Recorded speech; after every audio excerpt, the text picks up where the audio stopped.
Hello, welcome to the Millionaire Woman Show, where we'll be discussing leadership, business, and human potential, inspiring you to live rich from the inside out. Unlock your creativity, stretch out of your comfort zone, break through your barriers, take inspired action, and achieve epic results. Now, here's your host, two-time best-selling author, speaker, and certified executive coach, Deborah Kasowski.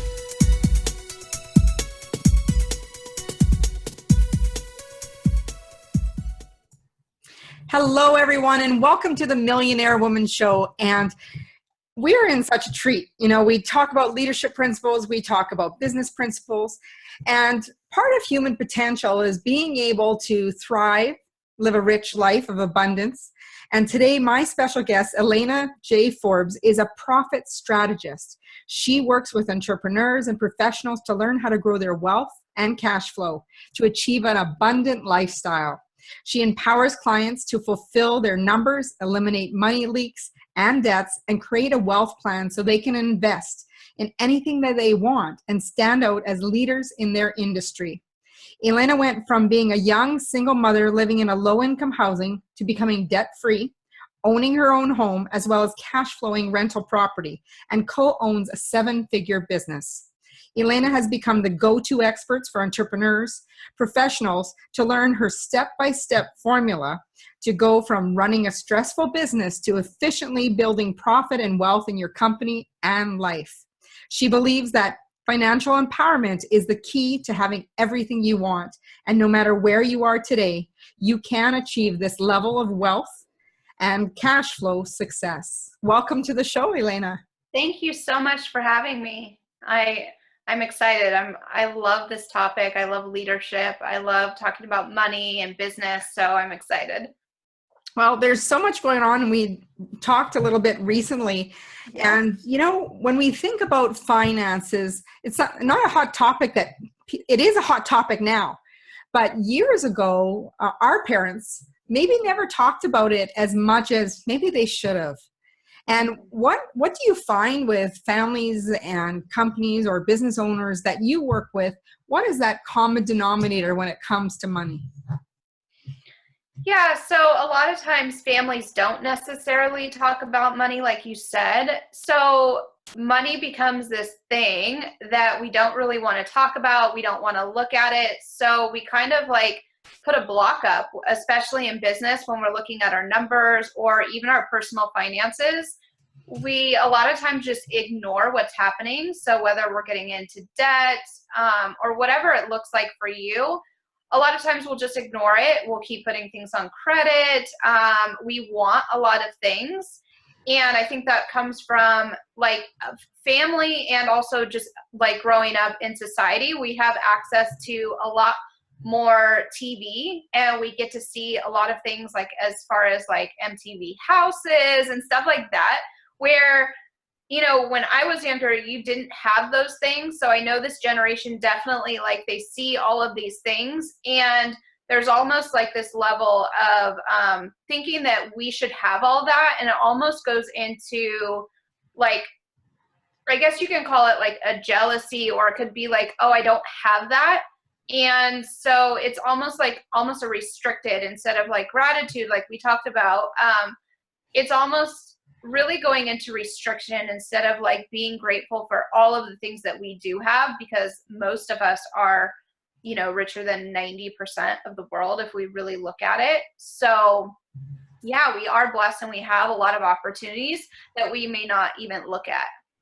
I was recently reading an article, and I think it was by Kim Kiyosaki, and she was talking about money and marriages, and it also relates to partnerships. But in her article, she was talking about how one person is usually the spendthrift, the other one's the saver, and being able to complement those personalities and put them together to work toward creating a financial future. Mm-hmm. So what is it that you do to help put out that plan, but also having people open to each other's opinions to still meet each other's goals? Yeah, so with couples, I think that you get to create goals as far as like, what is it that you want to create? Like, Some couples will keep their money completely separate. Some people will combine everything, right? And so it's really about figuring out what somebody's goals are individually and then also as a couple so that they can come together and create that and be able to work together as one when it comes to money and family. Yeah, I mean, money is like one of the biggest reasons people divorce, right? So it does bring up a lot of stress, especially if there is somebody spending and somebody saving. And, I feel like my family, as I was growing up, worked really well with money. And we had this thing for my parents put together like this thing for the kids where if we were to save money on the electricity and these like monthly bills, we would be able to save that amount that we saved that month and we would put it into a jar and we would be able to choose what we wanted to do with that. And so it was a way to have the kids work together to be able to turn the lights off and nobody was really nagging. It was more like this competition, right? Like, okay, turn the lights off and everybody was supporting each other. But then we got to see, okay, how little bits of money could really create whatever we wanted, whether it was a trip to Disneyland or whatever. And we really did fill up jars and then we would use that to create whatever vacation we wanted. And so I think that there's ways that you can, I think because a lot of times it's the kids that want these things. And sometimes we say, oh, well, we can't afford that or we can't do that right now. And it's like, how can you figure out a way to be able to afford those things? Because we all afford things, right? We all put money in different places. So a lot of times it's looking at where your money is going and saying, that's not really in alignment with what I want. So if it's clothes, if it's food, whatever it is, there is a way to move that money to something that is more positive. And so that's how my parents did it. And they were growing a business and money was tight, but they still found ways for us to create the vacations and the family experiences. And I think that like working together as a family, I think like having not like nightly, but weekly meetings and having a portion of that weekly meeting be a finance piece or a money piece that you guys talk about money together. Mm-hmm. And, I teach my son to, and he doesn't listen to me all the time, but it's like, I do teach him to, okay, you made $100, this amount goes to savings, this amount goes to other things, and then this is how much you get to spend. And that was always ingrained in me. I was a huge saver, but also I at this point, I love luxury things, but I still save and make sure that I have money for my investments. So I think number one, have it be a family meeting. Do you know what I'm saying? The whole family gets to be involved in money because it's not just a husband and wife thing. It's not just the couple, it's the kids as well that get to learn how to deal with money, how to save. And if you don't know, then you get to learn so that you can teach your kids. And I think with what you're saying as well, it opens up the conversation that it's a partnership. And when they feel that everything around them is that they're part owner per se, mm-hmm. that they take ownership in shutting off the lights. There's that common goal, that jar. So I commend your mom and dad for doing that because more and more people have to open up that conversation to talk about the function of money and the value of it and how that works. And often people get afraid of the word budget. Mm. And, when you're wanting to create a wealth plan, there are sacrifices along the way. What would you tell couples or families or solo, like entrepreneurs, professionals, mm-hmm. that they want to build this fund, whether it be to launch a new business or just get control of their lives? Where do you start? Yeah, I think number one, you do get to track everything. So I use an online program for personal finance called personalcapital.com. I've used mint.com before. My favorite right now is Personal Capital. It's free. I would highly recommend that. You get to see where all of your money goes. You get to see your debts. You get to see if you have a home mortgage, whatever it is, like you put everything in there. I would say it takes some time to really make sure everything is categorized, but then you get to see, okay, I'm spending this amount at coffee shops. I'm spending this amount on clothes. Do you know what I'm saying? Like I had to come and like I've always tracked my stuff, but when it became a thing to track it online, I really saw, okay, wow, I kind of spent a lot on clothes, and it's like, do I need this? Is this something? Yeah, I love clothes. I love luxury items, right? But at the same time, at that point, I was not necessarily maybe in a place to where I wanted to spend that much money. Or is it going to the things that I actually want, my goals? You know what I'm saying? I always like to start with financial goals. Like if your goal is to have a yearly vacation for your family, if your goal is to have a business, then you get to see if your money is actually going in that direction. So start with your goals, top 3. Like, what do you want? That's the biggest thing. And then start tracking your money and seeing really where it goes, because we spend a lot of money that we don't necessarily know where it's going. Yeah. And that brings awareness, right? As soon as you see where it's going, you can see where you can make the changes. Right. And, it may be very well that you need to have a side job, or you get to create this business on the side, whatever it is. I'm always a proponent of funding your own business. So always creating more. And yeah, it takes extra work. It takes putting your money in the direction of that business. But I mean, that's what's going to further you to create additional money. So a lot of people, they say $500 a month could like really keep people from losing their home, getting into foreclosure. So it's like, if that's you and you need to create additional money, then that's what you get to go out and do. I remember, when I needed additional money, I definitely went into like being a cocktail waitress at the time. I had opened a franchise. We were not creating the money that we needed at that point. So at night, I went and cocktail waitress so that I can create the money that I needed to be able to support my family and work with that business. So yeah, was that a sacrifice? Was I away from home? Definitely. There's always, at times, I believe there's these sacrifices that we do make for money, or to build a business and to hit our goals. So it comes both. Like, yeah, you get to track and really figure out where your money's going. Is it going to the goals that you want, or is it going to other things that maybe are not in alignment? And then if you need additional money, then you get to figure out how to create it, right? And that's the key thing. I just want people to hear what you just said. You get to create it. You get to work the additional job, whatever it is that you need, but you get to do this. It's a choice. And when you get to do something and you have that mindset of your get to versus have to, you don't feel so resentful and drudgery when you're trying to go after it. So what was your aha, as a single mom, low income housing, what was the moment that you knew something had to change? Yeah, I think, when I think back, like business was always on my radar, right? There was never a time when I didn't have a business. So in those moments, even living in low income housing, like I always knew I was going to be in business. So it was really just figuring out how I was going to create the money. Do you know what I'm saying? Like, yeah, it was always there.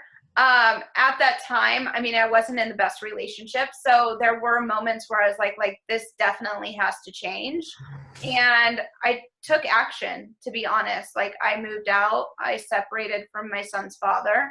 And that's, I was living alone. So, but it was steps like that where like sometimes things are in your life that need to go away. Do you know what I'm saying? And you get to make those hard choices, but, you get to make a decision and just go with it and make it the right decision. Like there's no right or wrong, but it's about creating that decision in your life and just sticking with it and going for it. Because a lot of times we are stuck in, I don't have enough money, I'm in a bad relationship, or this person is doing this to me, and it consumes us. So in that space, it's very difficult to create something. So you have to separate yourself. So I think the biggest thing was separation, making sure that I was valuing myself, my self-worth was there, and then, cocktailing and really using all of that money to create business. So, I mean, I started with like MLM, direct sales, then I went to the franchise. So there's so many different steps that has led me to this. But yeah, I think it takes believing in yourself, saying, I'm going to do this no matter what gets in the way, because there's always something, right? Like there's always something that is going to come up, whether it's you don't have enough money, whether a business didn't work or a failure. There's so many things that can stop you, and just know that your vision, your goals are on the other side of those, and just keep going. And that's very powerful, because I was talking to a friend of mine the other day, and we were talking about going after goals, that burning desire. And he turned around to me and he said, Deb, I will eat craft dinner. I will do whatever I have to do to make sure that that income is there. I feel secure and I can focus totally on my goal. Mm-hmm. So when you have that desire, you will get to do something, but you'll also work toward it. Right. It doesn't, that I feel like that was a really hard time in my life, but I mean, taking the steps, and like I listened to Gary Vaynerchuk, and he was saying, it doesn't matter, like go out and it doesn't matter what you do something. So he says to start with like going to yard sales and then reselling that stuff. So there's money everywhere. And there's the ability to make money everywhere, but you have to be able to spot it and just go for it. And hey, there's so many more options now. I mean, you can deliver food, you can drive for Uber, there's so many additional options to make additional money on the side of your job. And sometimes that's what it takes at times. Yeah, absolutely. And sometimes being pushed into the position to do so. Yes. What are the top 3 money leaks that you see when it comes to business? Yes. So number one, I mean, I have a tax background. So I've been in that industry for, I think, 19, 18 years or so. And so the biggest thing I see with businesses is that they do not pay as much attention to taxes as they should be. So taxes are a huge money leak. So whether it's tracking, and I know we'll get more into the tax part of it and how we can save on taxes, but I think that's number one, a huge money leak. Entrepreneurs, especially starting out, or even as they're scaling, they are not, number one, asking the right questions with their accountant. They're not finding an accountant that they can work with. And, I see a lot of people doing their own taxes, and it's, that's not the best way to do it. I mean, that's a huge money leak for a lot of people in business. Wow. Yeah. The other thing would just be tracking your numbers, really knowing, number one, you're tracking your numbers so that you can get the best deductions on your taxes, but also to know where your money's going.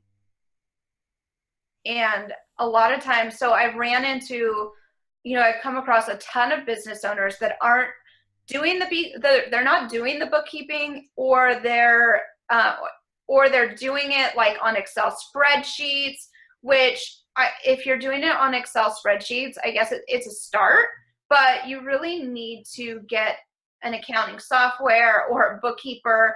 So if you're doing it on Excel, I just know that there's so many mistakes, and that is not actually, so if you were ever audited, that's not that's not a profit and loss. That doesn't really hold up to the IRS. So it's really knowing your numbers. Like you should be able to every week or every month pull a P&L from your bookkeeper, or pull it for yourself if you're doing your own bookkeeping, to be able to look at where your money is going.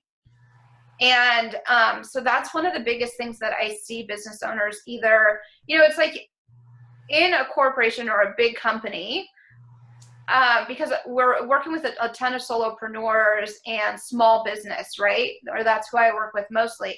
And so if you look at a corporation, they have the CFO. So as a solopreneur and the CEO of your company, you have to be that person at the same time. So whether you hire that out or you do it yourself, it still gets to be done. And it's all about paying attention to the number. Yeah. And so if you think that money and money leaks are the biggest reason that businesses fail, it's a pretty big deal to really understand your numbers, be able to pull a P&L at every moment in your business so that you can look at it and track things. It's huge. So that's a huge money leak, is just not knowing where your money's going. And then the third thing is just making sure that like the advertising that you are putting out. So a lot of times I run into businesses where they're putting out advertising that's really not working. They're not tracking any return on an investment. So they just put out advertising, but they don't follow through with the advertising. So they're not actually clear as to, did I get a return on investment? Did I not? And then how can I adjust it to get that return? Do you know what I'm saying? So this could look, it could look different in different businesses. So a lot of solopreneurs will be using Facebook or online advertising, and brick and mortar businesses will be using like flyers and putting different ads out there. But it's all the same. Like marketing is the same no matter what business you have. It's really just looking at that and following it all the way through, which takes a lot of tracking. Do you know what I'm saying? Especially, it just looks different. Like, so a lot of, like small businesses, brick and mortars, they'll still be doing like phone book ads and they pay quite a bit for them, but they're not getting any return. And it's just, they're used to doing it. So they continue to do it. Or they'll put out a direct mail piece, but they don't track it to see, how many clients did I get from this piece? How many coupons did I get in, whatever. So that's always really where I see the biggest money leaks within business. And, you know, it's just a matter of tracking, you know, whether you start with the Excel spreadsheet, but hopefully you're getting to something a little bit more robust that can really give you your numbers on a regular basis. So that makes a big difference. What are ways that people can find extra cash that they're not seeing, that hidden profit? Yeah. So a lot of times when I go into business, like, I tell them to like look at like big business. Like you could take McDonald's, for instance. Like they always ask for supersize, or they're always asking for you to add something on, right? So a lot of businesses miss the upsell. So one of the best ways is you already have a customer in front of you coming in your doors, is actually asking for an upsell. So really creating that within your business, and then almost creating a supersize me. Do you know what I'm saying? So it's whether like, so in my brick and mortar businesses, we have an actual insurance, and a lot of tax companies do this, where we're asking them if they would like to protect like their taxes. So it's basically an upsell. Like, do you want to supersize me? Right? It's an insurance. So you can do this in any business. It doesn't matter what business it is. The other thing that I really love is actually a subscription. So a lot of people will miss getting monthly reoccurring income. So a lot of solopreneurs and coaches are starting to do this, but a lot of like therapists, dentists, doctors, you know, all people like gyms sometimes do it. They'll have monthly reoccurring, but really creating a monthly reoccurring so that you're continuing to get monthly income so you can create that base. Does that make sense? So that's a huge way to be able to restructure your pricing to be able to get monthly reoccurring. So a lot of times people are charging like one-off sessions or still hourly prices, where you can restructure that to create monthly reoccurring income so that you can have this base, so that you know that, okay, every month, no matter what happens, I have $5,000 coming in, or whatever that looks like. So those are some of the hidden profits that a lot of businesses can implement and put into place. And, you know, look at the other thing that I always do with businesses is look at where they come before you and where they go after you, and really build relationships with people that are on both sides. So if you, it doesn't matter what business it is. It could be an online business. It can be an offline business. I can just use like the tax business just because it comes to mind every time. So think about, if as a tax company, if you thought about where they went before, where they need to go before, and where they need to go after, a lot of times before, so a lot of times what I'll do with this is I'll look at bankruptcy lawyers. So if you're filing for bankruptcy, you have to have your taxes all completed, right? So I'll make a connection with a bankruptcy lawyer. Does that make sense? So they're recommending us.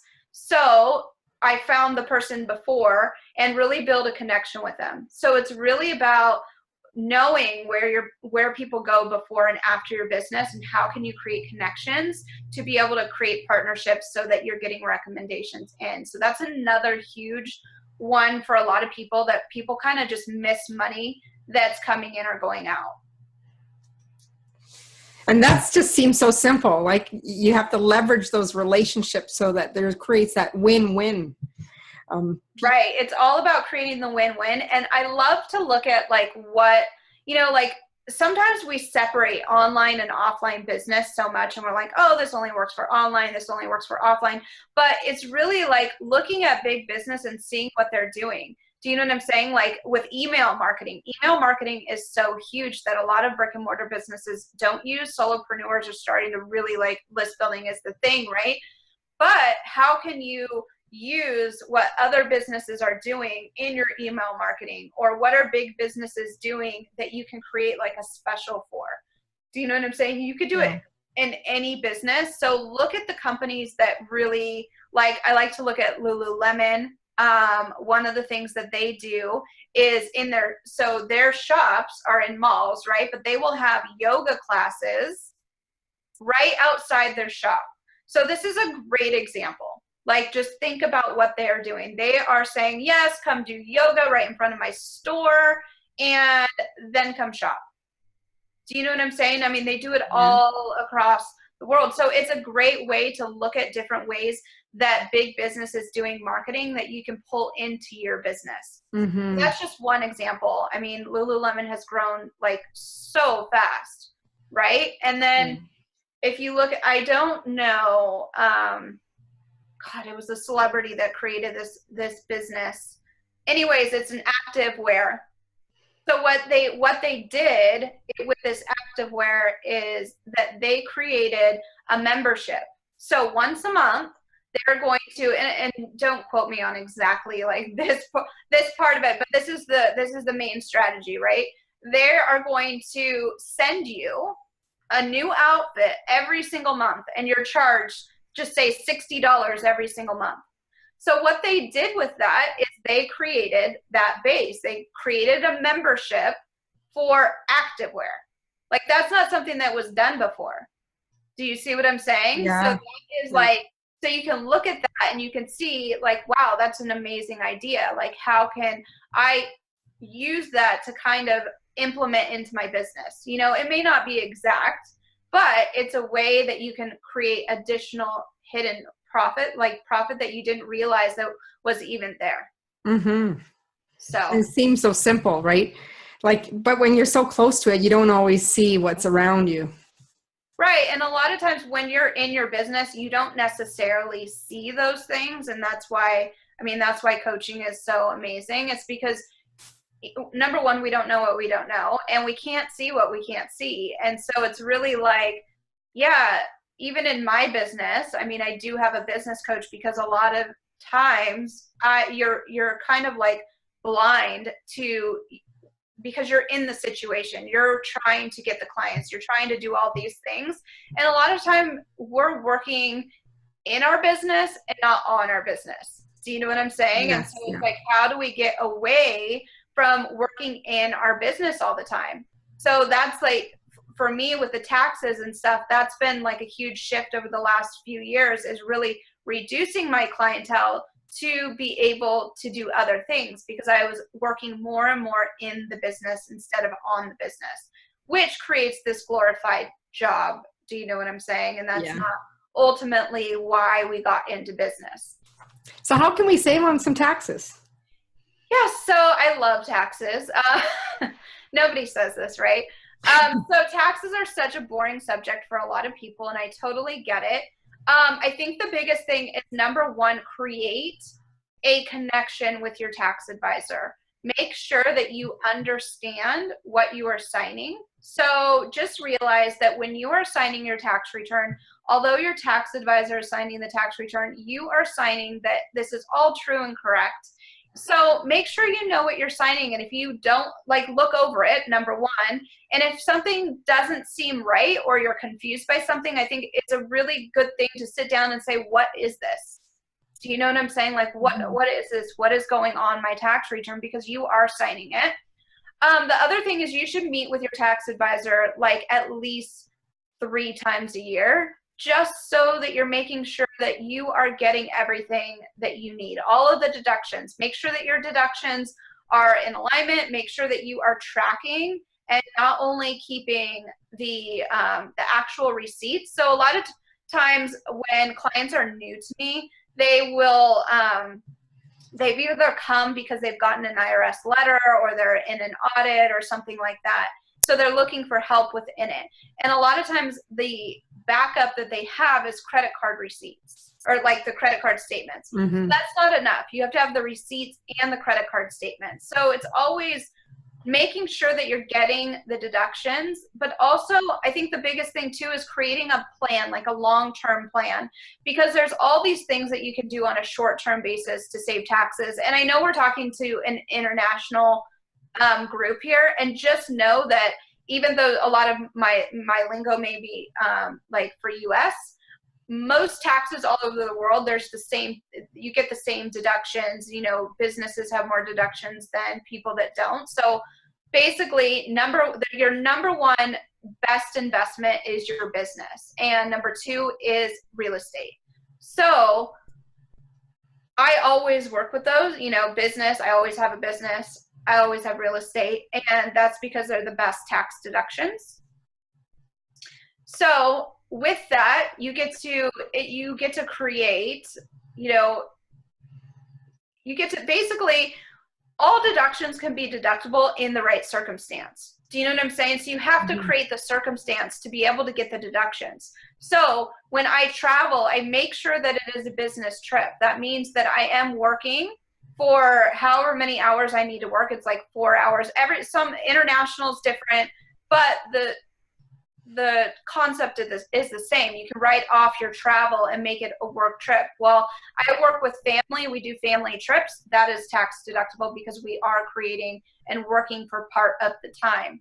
So I love traveling and deducting. That's one of the things. Hiring kids is another way to save on taxes. So if you have teenage kids, you get to save on taxes. So always remember that these things, you want to take them by your, you know, talk to your tax advisor, ask them about these. How does it work for your individual situation? Because taxes are all different for everybody.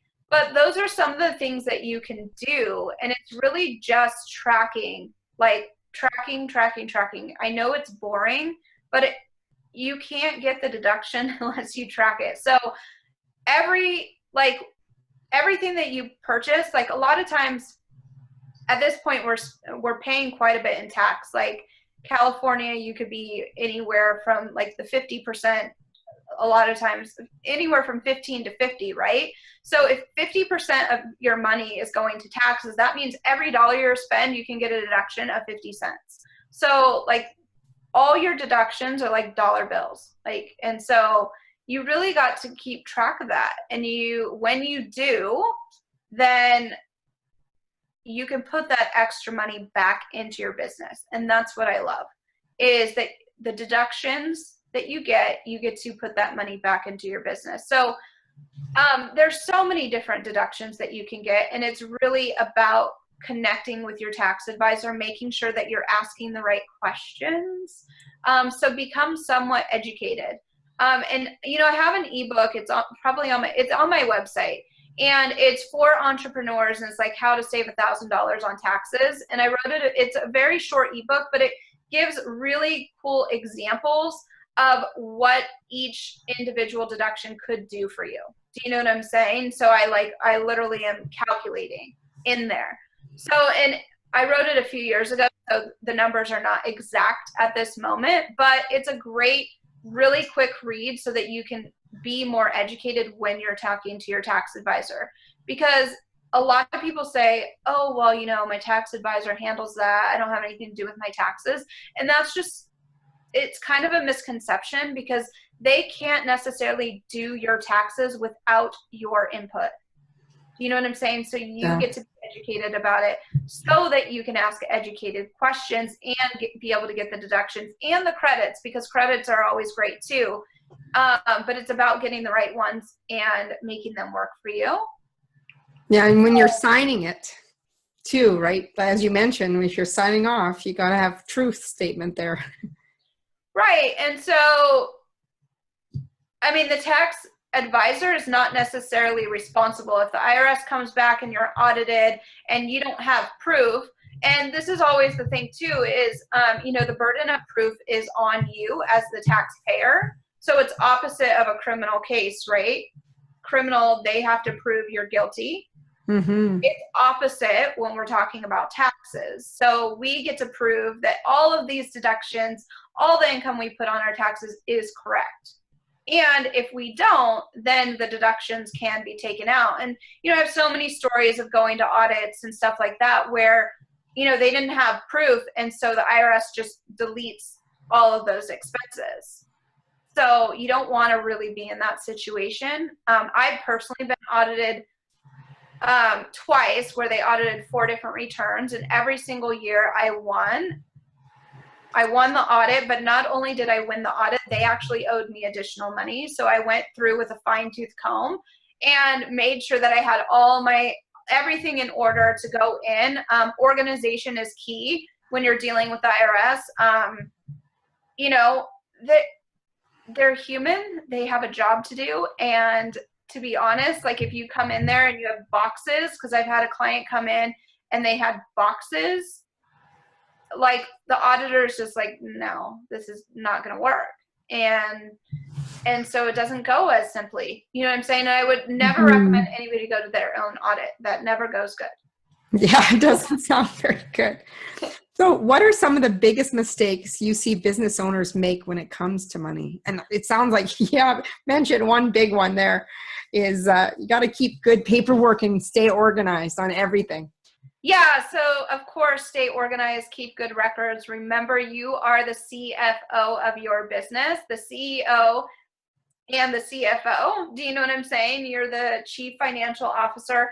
But I think the biggest thing with business is really, and with money in general, is really creating not only, a lot of times we have short-term goals, right? But with taxes, with money, I like to call it like legacy goals. Like, what's your end goal? Like, where do you want to be in 10 years? Where do you want to be at retirement? Because taxes, for sure, like if you're not keeping track to the end game, like how do you know if you're going to retire with all of the things that you need? And the biggest thing, so a lot of strategy and stuff can go into taxes, especially with real estate and business and taxes, to make sure that you create a legacy. So I don't want to just make money. Like I want my real estate to move forward. So I will keep it until after I die. And then it will go into, you know, it'll be in my estate, and which in turn will go to my son, right? So I won't pay taxes on selling that. If he wanted to sell it, he would get a stepped up basis, meaning that if I died and the property is worth $1 million, once I die, the property is worth $1 million. He inherits it at $1 million. So if he sells it for $1 million, there's no tax on that. So I will keep my real estate so that, you know, it's more of a legacy thing, but it also pays me, right? I get rental income now. If I ever needed money, I could take money out of it, like do a refinance and take money out of it if I needed it. Like, so there would be a strategy behind that. I wouldn't take money out of it, obviously. So there's so many things that you can do, but I think one of the biggest mistakes is not really looking towards that end game. Like, so a lot of people, one of the biggest mistakes I see is people take out their money early from retirement, right? And they pay huge penalties. And it's really looking at, okay, you know, immediately you may need the money, right? But instead of getting it from a retirement account or something like that, how can you make the money so that you can keep your retirement? So there's this end game. Like, we have to be looking further. And with business too, like, you want, when you're building your business, like, there gets to be this long-term goal. Like, where do you want to take this business? Is it going to be handed down to your kids? Like, I'm third generation business owner with the brick and mortar businesses. Do you know what I'm saying? So there was a legacy. Well, and it wasn't even, so it's just different. Like, I actually came in and was able to purchase a location from a cousin that was retiring. So that wasn't really a legacy plan. He probably had a legacy plan. His plan was to give it to his kids or have his kids purchase it. And they didn't want anything to do with the business. So it just happened, great timing and everything. But that's the thing, like, when I pass, when I move on, like, how do I want to be able to pass this business along, my online business? Like, how do I want to, and that's one that I need to start structuring and looking at, where do I want this to go? Do you know what I'm saying? So there's a legacy piece to it, really understanding how much you need for retirement. What do you want in retirement? A lot of people, when they're looking at taxes and things like that, one of the things that I see is one of the biggest mistakes is you actually think that you're going to have lower taxes when you retire, and that's just not the case. Most people's taxes will be higher. Because number one, taxes are going up, inflation is going up, and basically we don't have the deductions. We don't have the kids as deductions. We don't have, a lot of times people don't have mortgages when they're older, so they're actually paying a higher amount. So a lot of people will put pre-tax, like 401ks or traditional IRAs, and they'll invest in those to get a tax deduction now. But if you have a legacy plan, that may not be the best way to go. So I always invest in real estate, but you can do a Roth IRA. You know, there's other things that you can invest in that, you know, you pay the taxes now and you don't pay them when you take it out. And so you just really, if you don't know that and know what your goals are, you don't know if you'll be paying higher taxes now or later. Majority of people will be paying higher taxes now. Taxes, you know, over history have not gone down. They've gone up.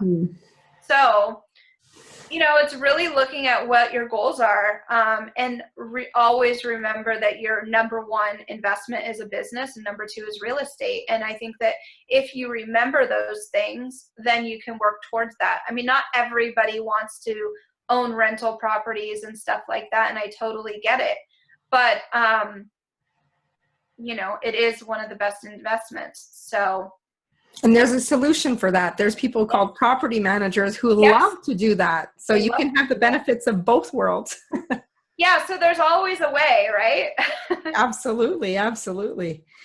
So Elena, how can people stay in touch with you? You shared so much great content with us and things, you know, to blow people away with some of the hidden profits that they could be having in their business.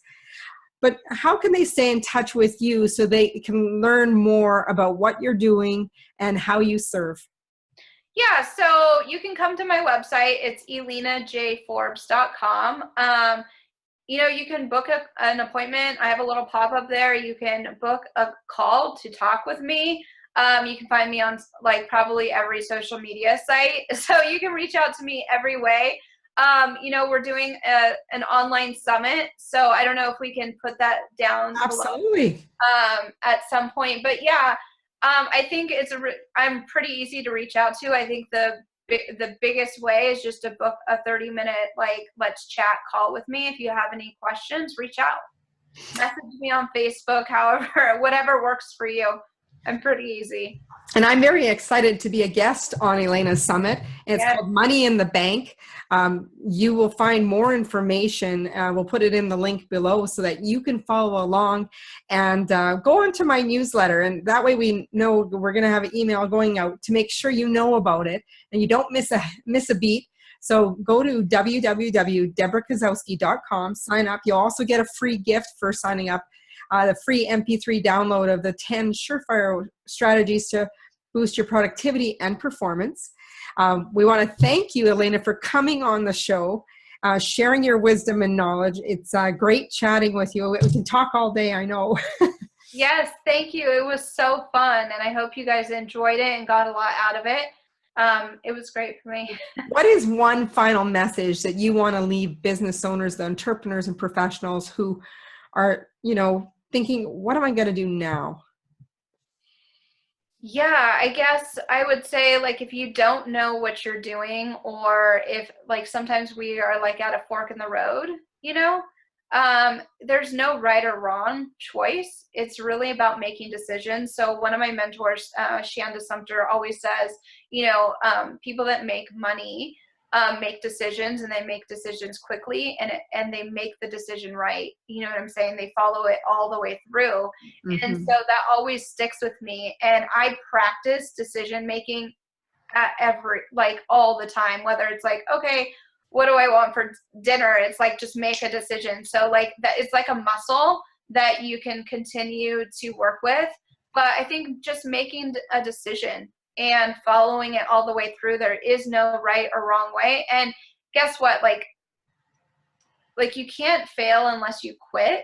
Do you know what I'm saying? So I've had failed businesses, not everything is always perfect. You know what I'm saying? Life happens, and you get to just get back up and figure it out, make a decision and keep going. Absolutely. So make your decision, and it all is about, and I'm just doing a quick sum up, but really being clear on the goal, mm-hmm. making the plan, and start taking the action steps to get there. Mm-hmm. So that's a wrap for the Millionaire Woman Show, where we, again, talk about leadership, business, and human potential so that you can live a life rich from the inside out. We'd love for you to go over to iTunes, give us a 5-star high five, write us a review, and share this podcast with your family, friends, and colleagues, because you never know how it's going to change their lives. And pop Elena email or go on her website, book that consultation, listen to the Telesummit, gather that information so you can start making those decisions. Like she said, there's not a right or wrong. It's all about getting at the end of the day to make the right decisions. So we want to thank you. And as Muhammad Gandhi said, be the change you wish to see in the world. And my message for you, as always, is make today great. Thanks, everyone.